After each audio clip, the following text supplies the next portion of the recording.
Mga Daddy Lods, ngayon nga po ay magpe-prepare tayo ng budget meal para sa ating mga estudyante na ilalaban mamaya. So ngayon meron tayo ditong crack corn. Yan. Yung nakamalaking butel. At unang gagawin ko dito ay ating ibababad.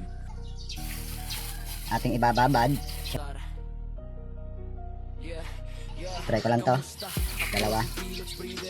Isa. Dalawa. So pasobra na natin. Ngayon, ibababad natin sa may tubig na may konting Vitamin Pro na kulay pink. Bababad natin siya. Saka natin siya ibibigay at hahaluan natin ng saging na saba. So, yan. So, pipili tayo. Ito, dalawang saging. At ito naman, ipatutukan na natin sa mga tatsawa natin. So, yun guys. Ito, nababad na natin. Hugasan natin.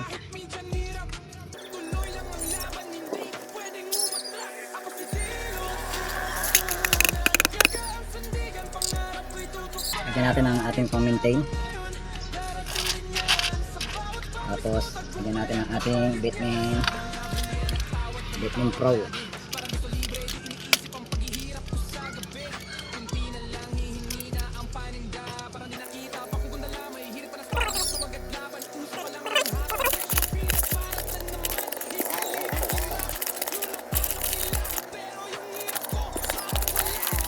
So ayan mga lods, napatukan na natin. Mamaya ay kukunin na siya mamaya at babalik na sa school.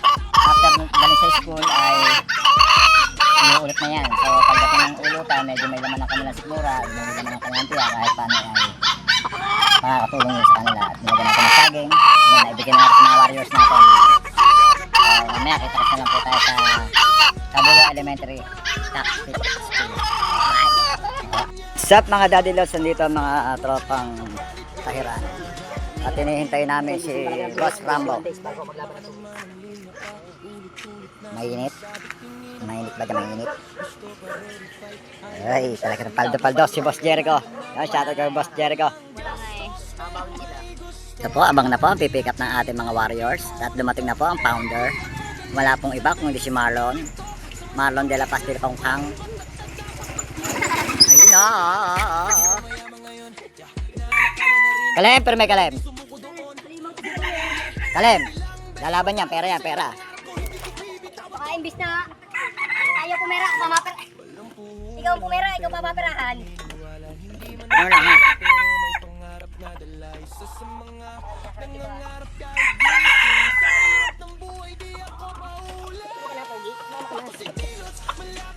Ligalig.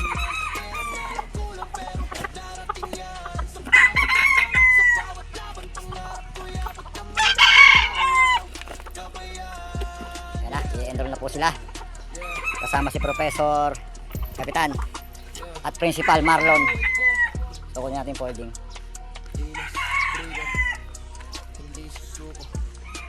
Kamusta?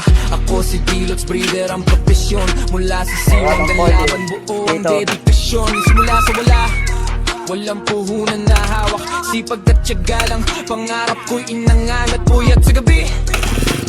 Pagod sa maghapon, sa init ng araw, di ako umaatras. Daon pagkain, linis sa laga, bawat galaw may halaga. Kasi alam ko balang araw may bungam, sakripisyo ko talaga. Hindi biro ang proseso mula umpisa hanggang dulo. Lahat ng pagod ko sa pangarap